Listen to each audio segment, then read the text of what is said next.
நாகர்கோவில் புத்தக கண்காட்சி நிகழ்ச்சியில் மாவட்ட காவல் கண்காணிப்பாளர் திரு ஸ்டாலின் அவர்களின் சிறப்பு உரை.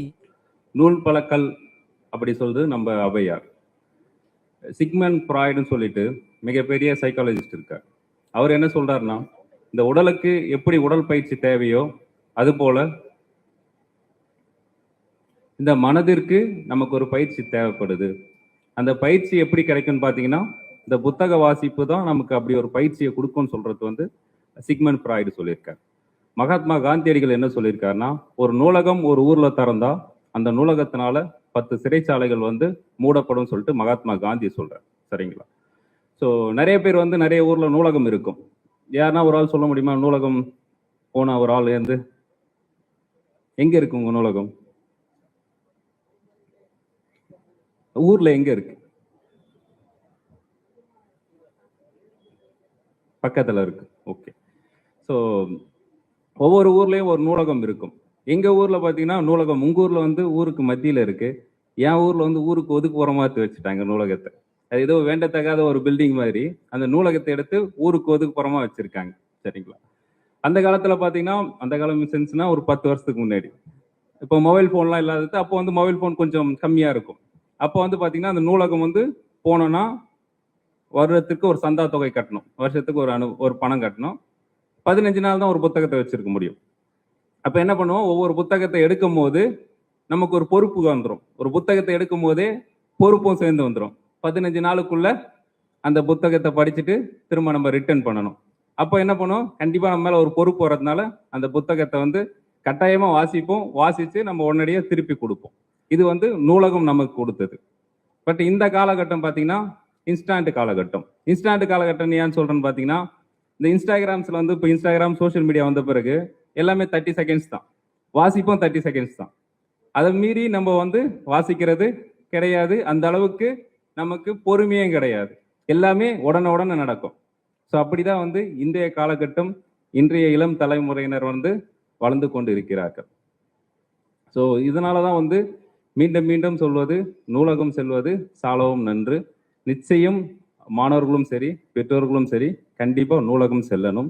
நூலகம் செல்வது மூலமாக எப்படி ஒரு புத்தகத்தை தேர்ந்தெடுப்பது என்பது நமக்கு ஒரு பயிற்சி கிடைக்கும். அது மூலமாக ஒரு சிறந்த புத்தகங்களை வந்து நம்மளால் வந்து தேர்ந்தெடுக்க முடியும். ஏன் வந்து புத்தகத்தை படிக்கணும்னு சொல்றோம்னா, ஃபர்ஸ்ட் வந்து நம்ம மனசுக்கு ஒரு புத்துணர்ச்சி கிடைக்கணும். நம்ம வந்து பாத்தீங்கன்னா பெரும்பாலும் ஒவ்வொரு நாளும் பாத்தீங்கன்னா வேலைக்கு போறோம், சாப்பிட்றோம். பட் மனசை பத்தி யாருமே கவலைப்படுறது கிடையாது.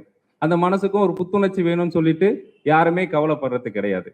ஏன் புத்தகம் படிக்கும் போது ஒரு புத்துணர்ச்சி வரும்? ஒரு புத்தகம் படிக்கும் போது நம்மளோட மனநிலையும் சரி நம்மளோட உடல்நிலையும் சரி ரெண்டுமே ஒரு புள்ளியில் இணையும். அப்போ இந்த உலகத்தை சுத்தி நம்மளை சுத்தி என்ன நடக்குதுன்றதே நமக்கு தெரியாது. ஒரு மெய் மறந்து அந்த புத்தகத்துக்குள்ள போயிடுவோம். அந்த புத்தகத்துக்குள்ள போன பிறகு அந்த புத்தகத்துக்குள்ள இருக்கும்போது ஒரு மனசு வந்து ஒரு ஒருங்கிணைந்து அப்படியே இருக்கும். அப்படி இருக்கும்போது மனசு ஒருங்கிணையும் போது ஒரு சிந்தனை திறன் வரும். அந்த சிந்தனை திறன் வர எப்படி இருக்குன்னா, நம்மள விரிவடைந்த ஒரு சிந்தனை திறன். அது வரைக்கும் நமக்கு வந்து ஒரு குறுகிய சிந்தனை இருந்திருக்கும். ஒரு புத்தகத்தை படிக்கும் போது நமக்கு ஒரு விரிவான ஒரு சிந்தனை திறன் உருவாகும். அந்த விரிவான ஒரு சிந்தனை திறன் உருவாகும் போது இது வரைக்கும் நம்ம பார்த்த உலகம் ஒரு மாதிரி இருக்கும். இந்த புத்தகத்தை படித்த பிறகு பார்க்கின்ற உலகம் வேறு மாதிரியாக இருக்கும். ஸோ அப்போ அறியும் போது சரி நம்ம இவ்வளவு நாள் இந்த விஷயத்த தெரியாம விட்டுட்டோமே அப்படின்னு சொல்லிட்டு நம்ம அறியாமலே ஒரு மனசுக்குள்ள ஒரு சந்தோஷம் வரும். இந்த மனிதர்களை வந்து பார்ப்பது வந்து ஒரு வித்தியாசமா இருக்கும். நீங்க ஒரு கல்யாண்ஜி வந்து சொல்லியிருப்பாரு, எழுத்து கூட்டியாவது மனிதர்களை வாசித்து விடுகிறேன்னு சொல்லியிருப்பாரு. அந்த எழுத்து கூட்டியாவது மனிதர்களை வாசித்து விடுகிறேன்னு சொல்றது வந்து மனிதர்கள் கிடையாது. அந்த புத்தகங்களை வாசிக்கும் போது மனிதர்களை வாசித்துக் கொண்டிருக்கிறார்.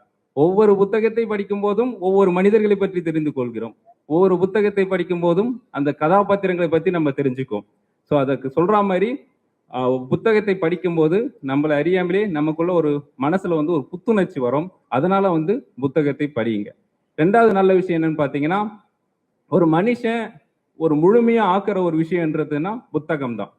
ஏன் வந்து சொல்றேன்னா, ஒரு புத்தகம் வந்து உங்க முன்னாடி இருக்க ஒரு கண்ணாடி மாதிரி.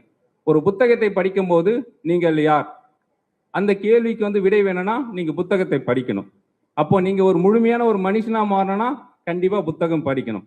ஏன்னா அந்த புத்தகத்தை படிக்கும் போது கண்ணாடி காட்டுற மாதிரி உங்களோட பாசிட்டிவ் என்ன, உங்களோட நெகட்டிவ் என்ன, உங்களோட நல்ல விஷயங்கள் என்ன, ஒரு கெட்ட விஷயங்கள் என்ன, இது வரைக்கும் நீங்க தீய எண்ணங்கள் வந்து நல்ல விஷயங்களா நினைச்சிருப்பீங்க. இல்ல இதெல்லாம் வந்து தவறான விஷயங்கள்ன்றது உங்களுக்கு சுட்டி காட்டுறது வந்து ஒரு கண்ணாடி போல உங்களை பிரதிபலிக்கிறது என்னன்னு பாத்தீங்கன்னா இந்த புத்தகங்கள் மட்டும்தான். ஸோ நீங்க ஒரு முழுமையான மனிதர்களா மாறணும்னா கண்டிப்பா புத்தக வாசிப்புன்றது ரொம்ப முக்கியம். மூன்றாவது விஷயம் என்னன்னா, சிறுதுளி பெருவெள்ளம் சொல்லுவாங்க. சின்ன சின்ன துளிகள் சேர்ந்து ஒரு பெருவெள்ளமா மாறதுன்றது நீருக்கு மட்டுமில்ல, புத்தகத்திற்கு கூட. நிறைய விஷயங்கள் நீங்க படிப்பீங்க, நிறைய விஷயங்கள், நிறைய வாக்கியங்கள் பார்த்தீங்கன்னா இந்த உலகத்தையே வந்து உலுக்கி இருக்கும். உலகத்தை மாற்றும் மிகப்பெரிய ஆயுதம் கல்வின்னு சொல்லிட்டு நெல்சன் மண்டேலா சொல்லியிருக்கார். அப்படி சொல்ற அந்த ஒரு வாக்கியம் இந்த உலகத்தை வந்து சேஞ்ச் பண்ணுதுன்னா, அவன் ஒவ்வொரு வாக்கியமும் வந்து நீங்க படிக்கும் போது அதை வந்து குறிப்பெடுத்து வச்சுங்க. அதோட இது மதிப்புன்றது இப்ப தெரியாது. பட் நீங்க உங்களோட வருங்கால சந்ததியினருக்கு, உங்க மகன்களுக்கோ உங்க மகள்களுக்கோ சேர்த்து வைக்கும் மிகப்பெரிய அறிவியல் ஒரு புதையல் சொல்றான். அந்த புதையல் வந்து நீங்க வந்து குறிப்பு எடுத்து ஒரு நோட் பண்ணி வச்சிங்க. அதுதான் வந்து உங்களோட அடுத்த தலைமுறைக்கு நீங்க கொடுக்குற மிகப்பெரிய சொத்தா இருக்கும். அடுத்து வந்து பாத்தீங்கன்னா, பாரதியார் வந்து நீங்க இறக்கும் போது அவங்க மகள்களை கூப்பிட்டு சொல்றாரு, அன்பு மகன்களே மகள்களே, உங்களுக்கு வந்து நான் பெரிய சொத்து உங்களுக்காக சேர்த்து வைக்கல, ஆனா இது எல்லாத்தையும் பெரிய சொத்தாக புத்தகங்களை சேர்த்து வைத்துள்ளேன். இந்த புத்தகங்கள் நிச்சயமாக வாழ்க்கையின் அடுத்த பரிமாணத்தை உங்களுக்கு காட்டும் சொல்லிட்டு தான் பாரதியார் இறக்கும் தருவாயில் கூட சொல்றார். ஸோ அந்த அளவுக்கு புத்தகம் வந்து ரொம்ப முக்கியம். உங்களுக்கு கடைசியா ஒரு விஷயம் சொல்றேன். இப்போ என்னோட சொந்த ஊர் வந்து காஞ்சிபுரம் மாவட்டம். அங்க சென்னையில வந்து வருஷம் பொங்கல் அப்போ ஒரு புக் ஃபேர் நடக்கும். எங்க அப்பா வந்து புத்தக ஃபேருக்கு வந்து பஸ் ஏறி போயிடுவாரு. அவருக்கு வந்து இந்த யூபிஎஸ்சி, இந்த குடிமை பணி எதை பத்தி எந்த வித ஐடியாவும் கிடையாது. பட் ஆனால் போய் புத்தகம் வாங்கிட்டு வருவாரு. நீங்க ரெகுலரா பாத்தீங்கன்னா நிறைய புத்தகங்கள் இருக்கும். ஐஏஎஸ் ஆவது எப்படி, குடிமை பணி தேர்வில் தேர்வு பெறுவது எப்படின்னு சொல்லிட்டு நிறைய புத்தகங்கள் வந்து உங்களுக்கு கிடைக்கும். எங்க அப்பா வந்து அந்த நிறைய புத்தகங்கள் வாங்கிட்டு வந்து கொடுப்பார். ஸோ இந்த சின்ன வயசுல வந்து அந்த புத்தகங்கள் வாங்கிட்டு வந்து வைக்க வைக்க என்னை அறியாம வந்து அந்த புத்தகத்து மேல ஒரு ஈர்ப்பு ஏற்படுது. ஸோ அப்போ ஃபர்ஸ்ட் ஒரு தீப்பொறி எங்கேருந்து வருதுன்னா இந்த புத்தகங்கள்ல தான் வருது. இந்த காலகட்டத்தில் வந்து நீங்க உங்க மகன்களுக்கு வந்து செல்போன் வாங்கி கொடுக்கலாம், பைக் வாங்கி கொடுக்கலாம், கார் வாங்கி கொடுக்கலாம். இதனால ஒரு தாக்கமும் ஏற்படாது அவங்க வாழ்க்கையில. நீங்க பண்ண வேண்டிய விஷயம், ஒவ்வொரு வீட்டிலையும் நிச்சயமாக ஒரு லைப்ரரி இருக்கணும், ஒரு நூலகம் இருக்கணும். நூலகம் என்பது ஒரு இன்றியமையாதது வாழ்க்கையில. திரும்பவும் சொல்றது, புத்தகத்தை நீங்கள் வாசிக்க வேண்டாம், புத்தகத்தை ஃபர்ஸ்ட் வாங்குங்கள். அந்த புத்தகம் வாங்குவது வந்து இப்போ உங்களுக்கு ஒரு பயனுள்ளதாக இல்லைனாலும் கண்டிப்பா உங்களோட உங்க அடுத்த தலைமுறைக்கு வந்து கண்டிப்பா அது பயனுள்ள விஷயமா இருக்கும். அதனால் நிச்சயமா சொல்வது, கண்டிப்பா உங்க மகன்களையோ உங்க மகள்களையோ இந்த புத்தக ஃபேருக்கு கொண்டுட்டு வாங்க. ஜஸ்ட் அவங்க புத்தகங்களை பார்க்கும்போது ஒரு அவங்களுக்கு அறியாம ஒரு கண்டிப்பா இந்த உலகத்தை ஒரு மாதிரி பார்ப்பாங்க. செகண்ட் வந்து புத்தகத்தை வாங்குவாங்க. அவங்களுக்கு அறியாமலே கண்டிப்பா அந்த புத்தக வாசிப்பு திறன் அவங்களுக்குள்ள ஏற்படும். நிச்சயமாக உங்க மகள்களை இந்த புத்தக ஃபேருக்கு கொண்டுட்டு வரணும். கடைசியா வந்து ரவீந்திரநாத் தாகூர் சொன்ன மாதிரி இந்த காலம் என்ற ஆழ்கடல்ல வந்து நம்ம நீந்தி இந்த வெற்றிகரமான வாழ்க்கை என்ற துறைமுகத்தை அடைவதற்கு வந்து கலங்கரை விளக்கமாக இருப்பவை வந்து புத்தக வாசிப்பு. இந்த கலங்கரை விளக்கத்தை இந்த எஸ்எல்பி பள்ளியில் அமைத்த மாவட்ட நிர்வாகத்திற்கு என்னுடைய வாழ்த்துக்களும் என்னோட வணக்கங்களும்.